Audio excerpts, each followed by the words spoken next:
let's get started with the slides. This is an overview.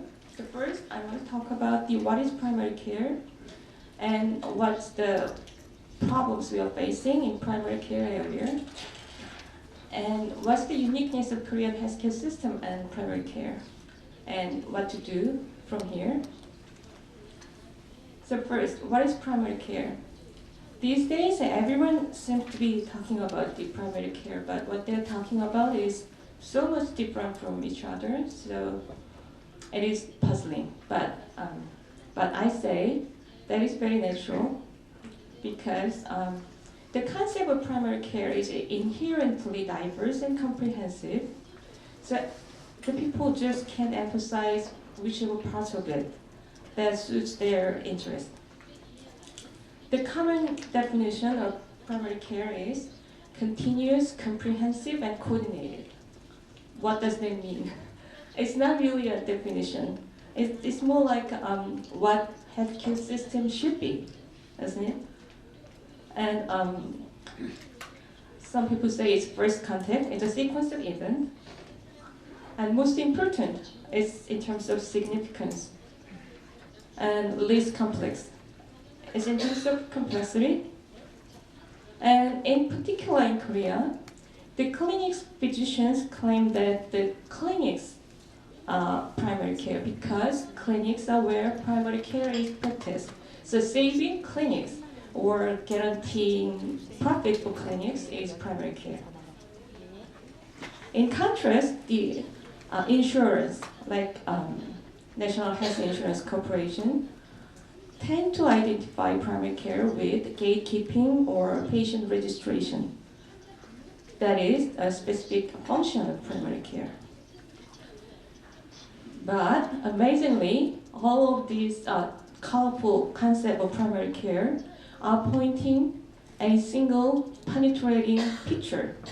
That is something opposed to technology-driven, hospital-focused, uncoordinated, and fragmented system. So defining primary care is less about specifying actual service or specific models. It's more about position on what the healthcare system should be.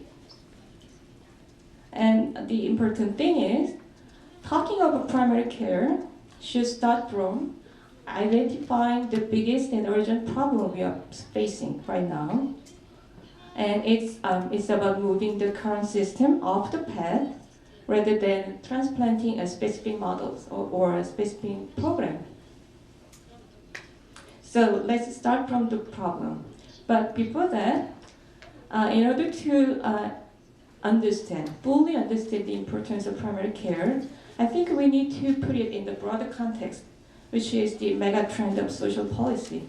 I mean the global social policy trend. First factor is aging. The rising need for chronic disease management in aging society is gaining importance more and more. Second, the soaring healthcare expenditure makes the coordination function more important. Third, and most important, the deepening social exclusion. What does primary care have to be with social exclusion? Actually, it is about social inclusion, because the whole point of primary care is providing the appropriate service at appropriate times, so preventing the frequent symptom from developing into serious ailment, and so ultimately lowering the dependency on the expensive treatment to which disadvantaged people have the limited accessibility. So primary care issue is social exclusion issue. So strengthening primary care is strengthening social inclusion.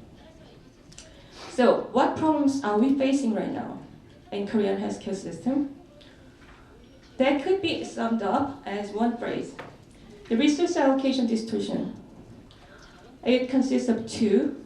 First one, we are failing to providing necessary service and prepare for aging society. For example, the chronic disease management. Let me get back to it later. And second, we are failing to restraining overuse of less needed service, unnecessary service, because we are so much dependent on the high cost, expensive equipment, surgery, high-tech treatment. Those problems are not uniquely Korean problem, but there are things that make Korean case more serious. The first one is the speed of aging. If you look at the picture, the slope of the line shows the speed of aging. Look at the red line for Korea. That is by far the fastest aging process, other than other countries. That raises the disease management problem related to aging. Look at the picture. This is the prevalence of hypertension and diabetes. Now we have 10 million people with hypertension or diabetes, but in less than 30 years, we will have 18 million people. That is almost 47% of adult population, 30 plus over.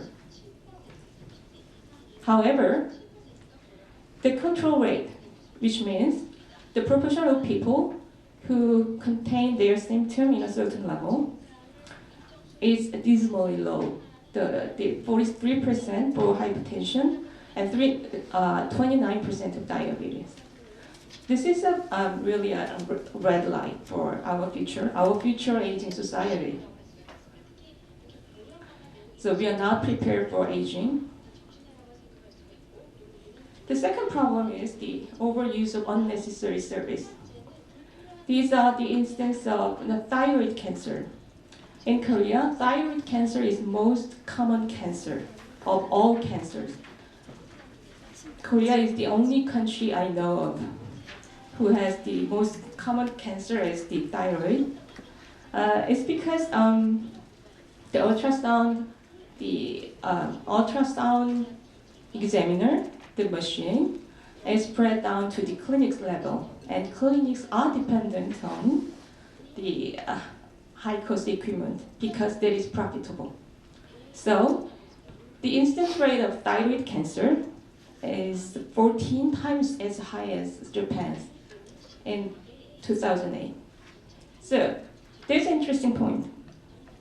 It's not like hospitals are bad and clinics good. Clinics are also bad in turn because clinics are dependent on the equipment and high-cost treatment. They are dependent on the test, expensive test. And move on to hospital side. The surgery rate, without much consideration of the tumor size, they are operated. The operation is so prevalent. The number of operations rapidly increased. It's more than ninefold in just 10 years. It's a shocking numbers. But second important thing is, the Korean government did not respond to this market abnormality because Korean government has no infrastructure. By infrastructure, I mean the data collection or disseminating, because the sole focus of Korean government policy has been the controlling the health expenditure and maintaining the Korean universal health insurance system. So we don't have the necessary policy infrastructure for monitor the market and intervene appropriately. And these problems are reflected in the numbers too. The asthma, COPD, diabetes are far less likely to end up hospital. And Koreans being high on rank in this hospital admission rate means we are not provide appropriate service in primary care level, or hospitals are too easily admitting patient. In whichever case, we are too much dependent on high treatment expense sector. So, what is the root cause of these problems? Again, this is not the Korean unique problems, but there are things that make Korean problems so serious. I think it is partly this from the uniqueness of Korean healthcare system. The Korean healthcare system, we have 5,000 long history, but modern state building started, big part of nation building started after Korean War.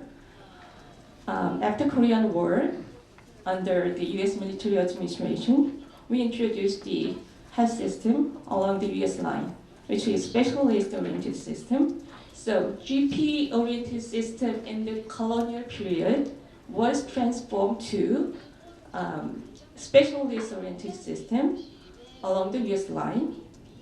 And second, extremely intense competition among health providers. The war comes in again. The public hospitals were devastated during the war, and doctors, the specialists, opened their own clinics and expanded to hospital, thanks to the rocketing real estate value during the economic development. Which means clinics, hospitals have no functional differentiation. So they have the similar view and similar role, and providers at every level compete with each other for patients. So as a result of it, the intense competition. And third, because government has no role in coordinating, the public became accustomed to free choice. We don't just accept that our choice can be restricted. And the other important thing is extremely confrontational relationship between state and physician. Because the physicians feel healthcare policy is too coercive, and controlling healthcare cost is too tight. For instance, the cost review and the prescription and dispense division, that is just seen as the coercive policy from the point of the physician. So that ends up like a deep sense of victimization. So physicians just are against all of the government policy. And lack of police infrastructure that I just mentioned. So listen carefully. What did we attempt? What did we try in primary care areas to strengthen primary care? We tried to designate treatment zone, emulating the British system, but that failed, spectacularly failed, because the public unwilling to accept having its choices restricted. And second thing, the providers feared of losing out the customers, the patient. So they just issued the referrals the patient wanted. So that's from the intense competition structure. And second big attempt last year was chronic disease management. The government tried to manage chronic disease patients, but the original intention just disappeared because the fierce organized opposition from medical profession. So managing the original contents for managing patients are just left out. Just only the financial incentives, small amount of financial incentives remain. So what do we learn from this experience? So what do we learn? First, we need to recognize the primary care reform is a political economy question. There's a winning side and losing side too. There's some clashing interest of stakeholders. Then, primary care reform is, it is true that primary care reform is guiding people towards some policy goal, but the coercive measures don't work, just don't work, because the things I just mentioned, the public's being accustomed to choice and strong the competition structures and confrontational relationship. That points out that the last and only result is the public. When there's active resistance from the interest groups, the only thing we can depend on is the public. So primary care is about changing the public's awareness. And to do that, the knowledge base is very important to let the public know what's good about primary care. So what to do? First thing first, the managing chronic disease is very urgent. So that's the national objective of controlling hypertension and diabetes. That is very urgent. But at the same time, primary care reform is a long-term project. It's moving the current healthcare system off the path and change the people's awareness of what healthcare system should be. So, to try many things, we can try many things, and we already have the public health center network, so we can try. And primary care can be chosen by the public rather than determining a specific model. I don't think we should determine a specific model right now. And we can use the mix of top-down and bottom-up approach.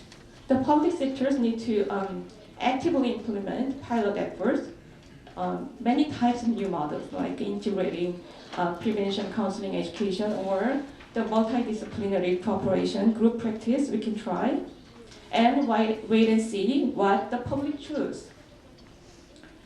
And second, the bigger part of the health system is private sector, so we have to utilize the private sector.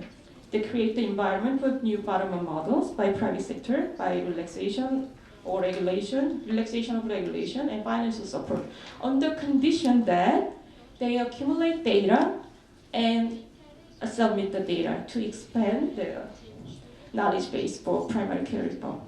So my final words. We have to prepare ourselves for an aging society, and the urgent need is managing chronic disease.